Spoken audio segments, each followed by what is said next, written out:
So hello दोस्तों, आ जाओ section 5.1 पे क्वेश्चन नंबर 1 करते हैं। ठीक है, तो क्वेश्चन नंबर 1 करते हैं फटाफट से। तो ये मैंने बना ही दिया है ना? जो आपको गिवन पीएमएफ है, जॉइंट पीएमएफ है। और X is the number of hoses used on self service island 1 and Y is the number of hoses used on full service island. ठीक है, तो अब आपसे पहला पार्ट ए पूछ रहा है। Part A is asking you what is probability x equal to 1 and y equal to 1। So this is simply 1, 1 और ये आप यहाँ से देख के निकाल सकते हो 1,1.2। ठीक है, तो इसमें तो कुछ खास था नहीं। पार्ट बी देखो जरा, compute probability x less than equal to 1 and y less than equal to 1। तो मेरी बात समझो, x less than equal to 1 क्या होगा, 0 और 1। और y less than equal to 1 क्या होगा, 0 और 1। तब उसके वेरियस कॉम्बिनेशंस कर लो। तो एक होगा 0,0, एक होगा 0,1, एक होगा 1,0 और एक होगा 1,1। अब इन सब प्रोबेबिलिटीज को ऐड कर दो। तो 0,0 क्या है, 0.1। ठीक है, 0,1 क्या है, अब मैं अपनी बुक से देख रहा हूँ। 0,1 है 0.04, 1,0 है आपका 0.08 और 1,1 है 0.20। वापस देख लो, 0,1 क्या है, 0,1 है 0.4, 1,0 है 0.8, 1,1 है 0.2। कर लो इसको ऐड। तो 0.30 प्लस 0.12 0.42। पार्ट सी देखो फटाफट से। Give a word description of the event x not equal to 0 y not equal to 0। So probability x 0 नहीं हो और y 0 नहीं हो। इसका वर्ड डिस्क्रिप्शन देना है। वर्ड डिस्क्रिप्शन मतलब कि दोनों आइलैंड्स पे नंबर ऑफ जो क्या है हमारी पाइप्स है वो यूज आ रही हो। सो जिसका वर्ड डिस्क्रिप्शन है, on both islands there should be a set number of pipe being used और a condition should not exist when both islands don't have any pipes being used। ऐसा भी लिख सकते हो। ठीक है, वेरियस तरह से डिफाइन कर सकते हो इसको। कुल मिला के ये नहीं होना चाहिए बस कि दोनों आइलैंड पे कुछ पाइप्स यूज ही नहीं हो रही है। ठीक है, तो जीरो नहीं हो और वाई भी जीरो नहीं हो, तो इसका एग्जाम्पल देखो। देखो एक्स भी जीरो नहीं हो और वाई भी जीरो नहीं है, तो मतलब ये रो और ये कॉलम एग्जेम्प्टेड है। ठीक है, डिस्कशन से मेरे कौन कौन से, एक तो ये कॉलम y इक्वल 0 वाला और x इक्वल टू 0 वाली रो एग्जेम्प्टेड है। तो बची कौन सी, चार वैल्यूज बची मेरे पास, ये इनको ऐड कर लो, आंसर आ जाएगा। ठीक है, तो इन चारों को ऐड कर लो। सो 0.2, 0.06, 0.14, 0.3। तो आ जाएगा 0.2 plus 0.06 plus 0.14 plus 0.3। So this is 0.5 plus 0.2 which is 0.7। Done है। अच्छा, पार्ट डी देखो, कह रहा है compute marginal PMF of X and Y. ठीक है, ओके, मार्जिनल पीएमएफ निकालना है तो बस वही करना पड़ेगा, टोटल निकालना पड़ेगा।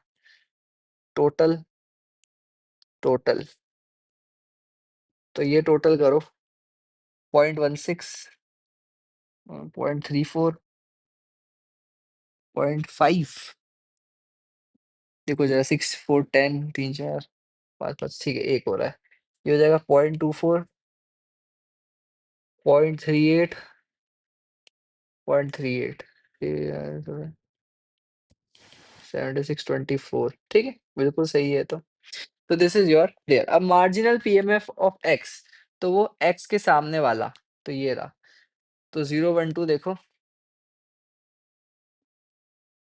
एक्स लिखने का तरीका कैपिटल एक्स अंदर स्मॉल एक्स। 0 1 2, सामने वाली वैल्यूज देखो, 0 के सामने है 0.16 टोटल में, 1 के सामने 0.34 और 0.50।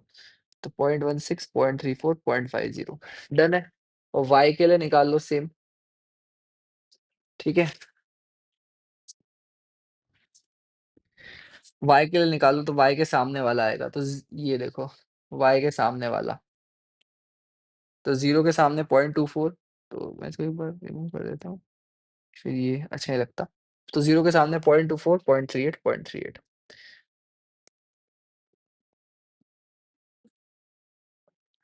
ठीक है, ये मेरा x और y के लिए हो गया। अब using marginal PMF of x, what is the probability that x is less than equal to 1? So this is probability x equal to 0 plus probability x equal to 1।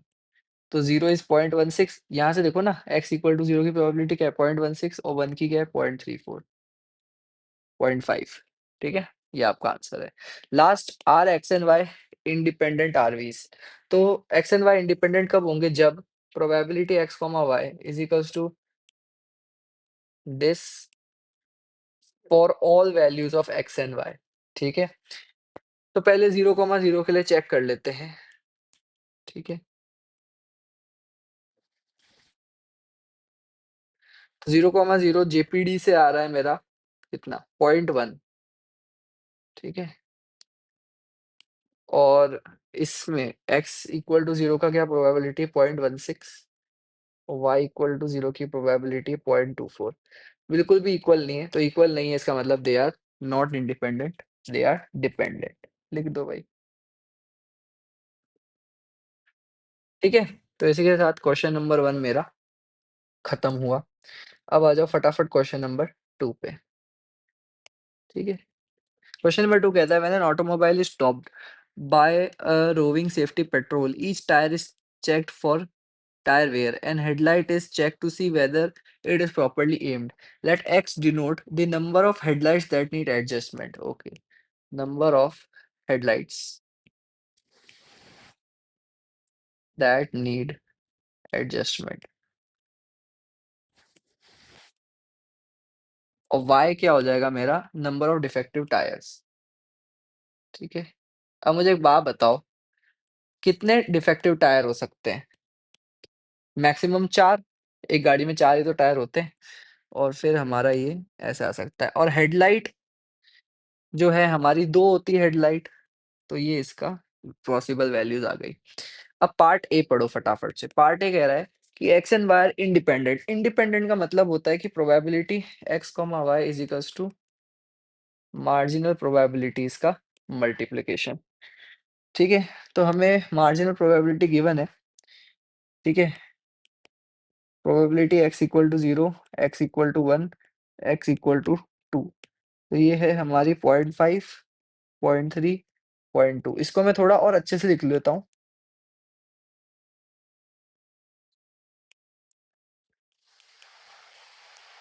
और y के लिए भी गिवन है मुझको।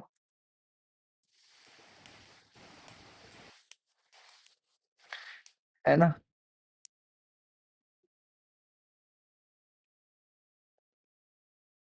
क्या-क्या है? 0.6, 0.1, पॉइंट 2 और 3 बराबर है इक्वल टू 0.05। ठीक है? और 4 है 0.2। लिख लो।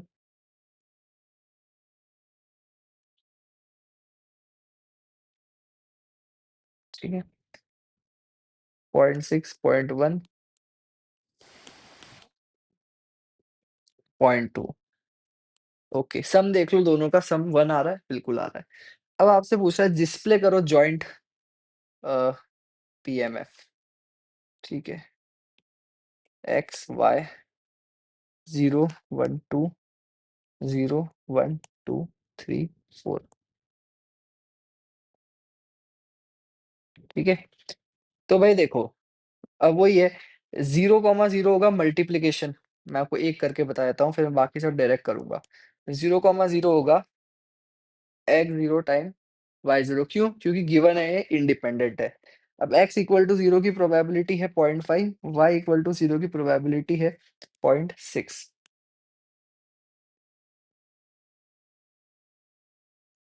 0.3। तो 0,0 हो गया 0.3। ऐसे ही फिर 0,1 क्या होगा? x इक्वल टू 0 और y इक्वल टू 1 का मल्टीप्लिकेशन होगा। x इक्वल टू 0 की प्रोबेबिलिटी है 0.5, y इक्वल टू 1 है 0.1। तो पॉइंट ऐसे ही आपको करते जाना है, 0.05 हो जाएगा ये। ठीक है? अब मैं थोड़ा डायरेक्ट कर लूँ, x0 और y2। तो x0 इज़ 0.5, y2 इज़ 0.05। तो 5 5 जा 25, 3 के बाद 0 तो 0.025। x0 y3, तो x0 कितना है? 0.5, y3 है 0.05, तो ये भी 0.025 होगा। और x0 y4, तो x0 है 0.5, y4 है 0.2, so this will be 0.1। Multiply करोगे 0.1। अब वैसे ही 1,0, तो x1 y0, तो x1 है 0.3, y0 है 0.6, तो दिस इज 0.18। ठीक है? और 1,1 इज x1 इंटू y1, तो 0.3 into 0.1 is 0.03. फिर 1,2 is x1 into y2, so 0.3 into 0.05 is 0.015. 1,3 is x1 into y3, so 0.3 into 0.05 is 0.015. x1 into y4 is 0.3 into 0.2, which is 0.06. फिर x2, 0 होगा x2 into y0, 0.2 into 0.6, 0.12. फिर 2, 1 होगा y1, तो 0.2 into 0.1 is 0.02. और फिर 2, 2 होगा 0.2 into 0.05, which is 0.01. और फिर आएगा 0.2 into 0.05 वापस से 3 के लिए, which is 0.01. फाइनली आ जाएगा 0.2 into 0.2, which is 0.04. डन है। चलो आ जाओ अब इसके पार्ट ए तो हो गया, पार्ट बी देखते हैं। ये तो हो गया मेरा पार्ट ए, ठीक है। अब इसको इरेज कर दो पार्ट बी के लिए।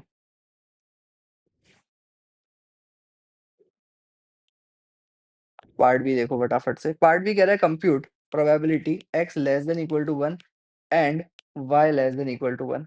वापस वही बात हो गई, ठीक है ना? तो इसको अब इसने क्या रखा है कि ऐसे करो from the table and then verify it's equal to the product of probability x less than equal to 1 y less than, क्योंकि ये इंडिपेंडेंट है ना, तो ये बात मल्टीप्लाई से भी आ जाएगा। पहले टेबल से करते हैं इसको।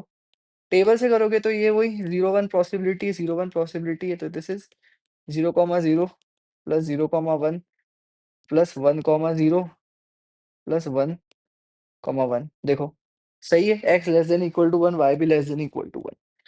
ठीक है, ऐड कर लो। 0,0 is 0.3, 0,1 is 0.05, 1,0 is 0.18 and 1,1 is 0.03। तो ये जाएगा 0.3 plus 0.18 plus 0.08, 0.30 plus 0.26 which is 0.56। ये अपना आ गया इससे, ठीक है। अब ये कह रहा है कि अगर इंडिपेंडेंट है तो this should be equal to x less than equal to 1 times y less than equal to 1, ठीक है। तो x less than equal to 1 क्या होगा? 0 प्लस 1, तो ये हो जाएगा 0.8। और y less than equal to 1 क्या होगा? 0 प्लस 1 विच इज 0.7। तो 0.8 इंटू 0.7 इज 0.56। तो हेंस प्रूव्ड। ओके, फिर आपसे कह रहा है see that probability x plus Y should be equal to 0, ठीक है। तो भाई x plus Y should be equal to 0 वाला कौन सा केस है? एक ही है, 0,0, ठीक है। अब अगर x 0 से बड़ा हो गया तो फिर तो बात ही खत्म हो गई, y 0 से बड़ा हो गया तो भी सम 0 नहीं होगा, तो एक ही केस है 0,0, ठीक है। तो बेसिक आपको लॉजिक लगाना है यार। अब देख लो, अब 0 x प्लस वाई 0 कब बनेगा? एक ही केस में बनेगा, 0,0, ठीक है। तो 0,0 की प्रोबेबिलिटी है आपकी यहाँ देखो 0.3। और लास्ट केस कह रहा है compute probability x plus Y का sum less than equal to 1। अच्छा, अब sum less than equal to 1 है, तो आप लॉजिक देखो ना। लेस देन इक्वल टू 1 का मतलब क्या है कि 0 या 1, ठीक है। x plus Y 0, x plus Y 1, तो x प्लस वाई 0 हो जाए और x प्लस वाई 1 हो जाए। 0 कब होगा? जब x भी 0 हो, y भी 0 हो। और 1 कब होगा? जब x 1 हो, y 0 हो, या फिर x 0 हो, y 1 हो। तो ये 3 केस हो गए, तीनों प्रोबेबिलिटीज ऐड कर दो। तो 0,0 प्लस 1,0 प्लस 0,1। तो 0,0 है 0.3, 1,0 है 0.18 और 0,1 है 0.05। 0.35 plus 0.18, 0.53. So this is your final answer. So with this we have done question number 1 and 2 of section 5.1. I hope आपको समझ में आया होगा। नेक्स्ट क्वेश्चन आप अटेम्प्ट करें खुद से, ठीक है। और अगली वीडियो में मिलते हैं, तब तक के लिए बाय बाय।